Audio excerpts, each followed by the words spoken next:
میری सास रोज मेरे लिए दूध में विटामिन मिलाकर लाती थी, लेकिन वो दूध पीकर मुझे नींद आ जाती थी। एक दिन मेरी दवाइयाँ खत्म हो गई तो सास उस दिन भी दूध का ग्लास ले आई। मुझे शक हुआ तो उस दूध के ग्लास का लेबोरेटरी टेस्ट करवाया और हकीकत जानकर मेरे कदमों तले से जमीन निकल गई। मेरा नाम मिनाल है, मेरा ताल्लुक लाहौर से है। मैं अपने क्लास फेलो को पसंद करती थी और उसी से शादी की जिद लगा ली। मेरी शादी तय हुई तो मैं बहुत डर रही थी क्योंकि मेरी पसंद की शादी थी और मैं नहीं जानती थी कि मैं अपनी सास को पसंद हूँ या नहीं। लेकिन मेरी हैरत की इंतहा न रही जब शादी हो गई और मेरी सास मेरे कमरे में आकर कहने लगी, आज से तुम मेरी बेटी हो, मुझे अपनी माँ ही समझना, ये घर तुम्हारा है। अपनी सास से ये सब सुनकर मैं बेहद खुश थी। मेरे पैर जमीन पर नहीं टिक रहे थे।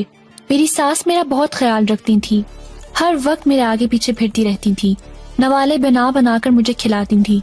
अगर घर का कोई काम करने लगती तो मेरे हाथ से झाड़ू लेकर बेड पर बिठा देती और कहती, बेटी तुम आराम करो, मैं सब कर लूंगी।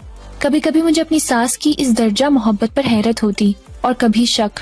मैं सोचती थी कि कोई इंसान इतना अच्छा कैसे हो सकता है जितनी मेरी सास थी। वो रोज मेरे लिए दूध लाती थी और अपने सामने पिलाती थी। कहती थी, तुम्हारे लिए काट कर और गरी बादाम वाला दूध बनाती हूँ, इसे पिया करो, ताकत आएगी। मैं वो दूध पी लेती ताकि मेरी सास का दिल ना दुखे। एक बार मेरा अपने शौहर से झगड़ा हो गया, लेकिन मेरी सास ने बेटे की बजाय मेरा साथ दिया। उन्हीं दिनों मेरी तबीयत खराब हुई तो मैं अपनी सास के साथ डॉक्टर के पास चली गई। डॉक्टर ने मुझे हामला होने की खुशखबरी सुनाई। मुझे महसूस हुआ कि मेरी सास इस खबर पर जैसे सन्नाटे में आ गई हो। मुझे वो खुश नहीं लगी। घर आकर मैंने अपने शौहर को बताया तो वो खुश हो गया।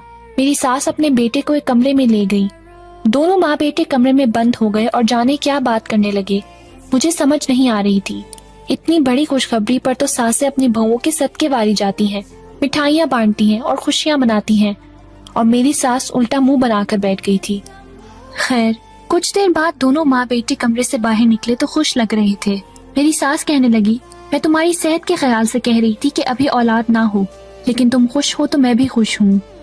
उसी शाम को मेरी सास मेरे लिए दूध का ग्लास लेकर आई। वो अजीब सा दूध था। मेरा मुंह कड़वा हो गया और कुछ ही देर में मुझे गहरी नींद आ गई। फिर अक्सर ऐसा ही होने लगा। वो मेरे लिए दूध लाती जिसे पीकर मैं फौरन सो जाती। मैंने अपनी सास से पूछा तो वो कहने लगी, डॉक्टर के दिए हुए विटामिन दूध में मिला देती हूँ, इसीलिए तुम्हें नींद आ जाती है। वो मुझे सारी दवाइयाँ खुद खिलाती थी, लेकिन मेरी तबीयत भी बहुत खराब रहने लगी। मैं कहती मुझे डॉक्टर के यहाँ ले चलें तो कहती कि ऐसी हालत में यूं ही होता है। जब से उसे दादी बनने की खबर मिली थी, पता नहीं क्यों वो मुझसे अब कच्ची कच्ची रहती थी। एक रोज मेरी नौकरानी ने बताया कि बेगम साहिबा ने आपकी दवाइयाँ बाहर फेंक दी हैं। मैंने उन्हें रोका भी था, लेकिन उन्होंने मेरी एक ना सुनी। मैंने सोचा शायद गलती से फेंक दी होंगी। मुझे बिल्कुल उम्मीद नहीं थी कि वो आज भी दूध का ग्लास लेकर आ जाएंगी, लेकिन वो फिर आ गई और कहने लगी कि मैंने विटामिन मिला दिया है, याद से पी लेना। मैं चौंक गई। दवाइयाँ तो थी ही नहीं, फिर मेरी सास ने इसमें क्या मिलाया? मुझे अपनी सास पर शक होने लगा। मैंने दूध गिरा दिया और उसको लगा मैंने पी लिया है। जैसे ही मेरी सास को यकीन हो गया मैं सो गई हूँ तो वो मेरे कमरे से बाहर चली गई। मैं भी उसके पीछे पीछे गई तो वो एक लड़की के साथ बाहर लॉन में बातें कर रही थी। मेरी सास कहने लगी, इतने दिनों से इस लड़की को दवा दे रही हूँ, मगर ना वो खुद मर रही है और ना उसका बच्चा। वो मेरे बेटे की जिंदगी से निकलेगी तभी तो तुम्हें अपनी बहू बनाऊंगी ना। वो लड़की कहने लगी, खाला अब मुझसे इंतजार नहीं होता, इस लड़की को जल्द अज जल्द फारिग करें। मेरी सास कहने लगी, हाँ हाँ बहुत जल्द इसका काम हो जाएगा। वो दवा थोड़ा लेट असर दिखाती है मगर है बहुत खतरनाक। अब जल्द वो बहू रानी यहाँ से कूच कर जाएगी और तुम मेरी बहू बन जाओगी। ये सब सुनकर मैं हक्का पक्का रह गई।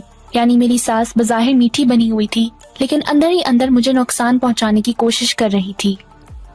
मैंने उसकी असलियत अपने शौहर को बताई तो उसे यकीन ना आया, मगर मैंने उसे कहा कि सास जो दूध का ग्लास लेकर जाएगी उसका लेबोरेटरी से टेस्ट करवा लेंगे। मेरा मियाँ राजी हो गया। उसने जब टेस्ट करवाए तो उस पर सारी हकीकत खुल गई। उसे ये जानकर बहुत शौक लगा कि उसकी माँ अच्छा होने का नाटक कर रही थी। वो मेरे शौहर की शादी अपनी भांजी से करवाना चाहती थी, इसीलिए मेरे खिलाफ साजिशें करती थी। हमने वो घर छोड़ दिया और अलहदा रहने लगे। कुछ अरसे बाद मेरी सास बीमार हो गई।